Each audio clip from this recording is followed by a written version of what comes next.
ಕಾರ್ಯಗಳನ್ನು ಜನರಿಗೆ ತಲುಪಿಸಿ ಆ ಕಾರ್ಯಗಳ ಮೂಲಕ ಜನರ ಸಂಪರ್ಕದಲ್ಲಿದ್ದಾರೆ. ಬೇರೆಯವರೆಗೂ ನಮ್ಮ ಪಕ್ಷಕ್ಕೂ ಇರತಕ್ಕಂಥ ಡಿಫರೆನ್ಸೇ ಅದು. ಬೆಳಗ್ಗೆ ಎದ್ದು ನಾಳೆ ಮಾಡಲಾರದ್ದನ್ನು ಮಾಡಿದ್ದೀವಿ ಅಂತ ಹೇಳ್ಕೊಳ್ಳೋ ಪಕ್ಷಗಳು ಬೇರೆ, ನಾವು ಮಾಡಿದ್ದನ್ನು ಜನರಿಗೆ ತಿಳಿಸ್ತಕ್ಕಂಥದ್ದು ಬೇರೆ. ಈ ರೀತಿ ಜನಸಂಪರ್ಕದಲ್ಲಿ ಅವರು ಯಾವಾಗಲೂ ಕೂಡ ಇದ್ದಾರೆ. ಎಲ್ಲ ಜಿಲ್ಲೆಗಳ ಸಂಪರ್ಕ ಇದೆ. ಎಲ್ಲ ರಾಜ್ಯಗಳಲ್ಲೂ ಕೂಡ ಅವರು ಎಲ್ಲೆಲ್ಲಿ ಯಾವ ಜನಾಂಗಗಳು ಏನೆಲ್ಲ ಮಾಡ್ತವೆ ಅನ್ನೋದನ್ನು ಕೂಡ ಆ ಮನ್ ಕಿ ಬಾತ್ನಲ್ಲಿ ಪ್ರತಿ ತಿಂಗಳಲ್ಲಿ ಎಲ್ಲವನ್ನು ಇಂಪಾರ್ಟೆಂಟ್ ಇರ್ತಕ್ಕಂಥದ್ದನ್ನು ತಿಳಿಸ್ಕೊಡ್ತಕ್ಕಂಥ ಕೆಲಸವನ್ನು ಅವ್ರು ಮಾಡ್ತಾರೆ. ಇವತ್ತು ನೋಡಿದ್ವಿ, ಕಾಫಿ ಬೆಳೆಗಾರರು ಚಿಕ್ಕಮಗಳೂರು ಇರ್ಬೋದು, ಹಾಸನ ಇರ್ಬೋದು, ಅಥವಾ ಕೊಡಗು ಇರ್ಬೋದು, ಪ್ರಾಂತ್ಯದ ಬಗ್ಗೆ ಮಾತಾಡ್ತಾರೆ.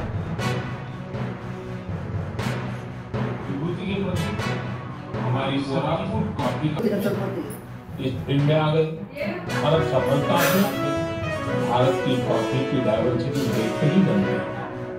मुझे बताया गया है कि हमारे ದೇಶದಲ್ಲಿ ಅತಿ ಹೆಚ್ಚು ಕಾಫಿಯನ್ನು ಬೆಳೆಯುವಂಥ ಜಿಲ್ಲೆ ಯಾವುದು ಅಂತ ಹೇಳಿದ್ರೆ ಅದು ಚಿಕ್ಕಮಗಳೂರು ಜಿಲ್ಲೆ. ಇಲ್ಲಿನ ಕಾಫಿಗೆ ಅಂದರೆ ಒಂದಷ್ಟು ಜನ ಪ್ರವಾಸಿಗರು ಇಲ್ಲಿಗೆ ಚಿಕ್ಕಮಗಳೂರಿಗೆ ಬರ್ತಾರೆ. ಕಾಫಿ ಕುಡಿಬೇಕು ಅನ್ನೋಂಥ ಕಾರಣಕ್ಕೆ ಚಿಕ್ಕಮಗಳೂರಿಗೆ ಬರುವಂಥ ಪ್ರವಾಸಿಗರನ್ನು ಕೂಡ ನಾವು ಗಮನಿಸಿದ್ದೀವಿ. ಹೀಗಿರುವಂತಹ ಸಂದರ್ಭದಲ್ಲಿ ಚಿಕ್ಕಮಗಳೂರಿನ ಕಾಫಿಯ ಬಗ್ಗೆ ಪ್ರಧಾನಮಂತ್ರಿ ನರೇಂದ್ರ ಮೋದಿಯವರು ತಮ್ಮ 127ನೇ ಜನಪ್ರಿಯ ಮನ್ ಕಿ ಬಾತ್ ಕಾರ್ಯಕ್ರಮದಲ್ಲಿ ಕಾಫಿಯ ಬಗ್ಗೆ ಮಾತಾಡುವಂತಹ ಸಂದರ್ಭದಲ್ಲಿ ಚಿಕ್ಕಮಗಳೂರಿನ ಕಾಫಿಯ ಬಗ್ಗೆ ಕೂಡ ಮಾತಾಡಿರುವಂಥದ್ದು ನಮಗೆಲ್ಲರಿಗೂ ಹೆಮ್ಮೆ ತರುವಂತಹ ವಿಚಾರ. ಪ್ರಧಾನಮಂತ್ರಿ ನರೇಂದ್ರ ಮೋದಿಯವರು ಭಾಳ ಚೆನ್ನಾಗಿ ಹೇಳಿದ್ದಾರೆ ಕಾಫಿ ಬೆಳೆಯೋದ್ರ ಬಗ್ಗೆ, ಹಾಗೆ ನಮ್ಮ ಮುಧೋಳ್ ನಾಯಿ ಬಗ್ಗೆ.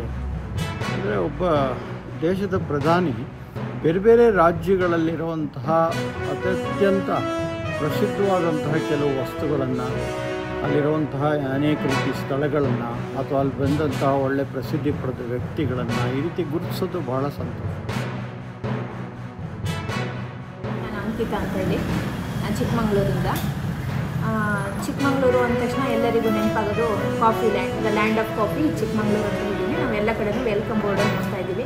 ಇಂಥ ಒಂದು ಜಗತ್ಪ್ರಸಿದ್ಧ ಕಾಫಿಯನ್ನು ಬೆಳೆಯುವಂಥ ನಾಡಿನಲ್ಲಿ ಹುಟ್ಟಿದ ನಾವೆಲ್ಲರೂ ಶ್ರೇಷ್ಠರು ಅಂತ ನಾನು ಹೇಳಲಿಕ್ಕೆ ಇಷ್ಟಪಡ್ತೇನೆ.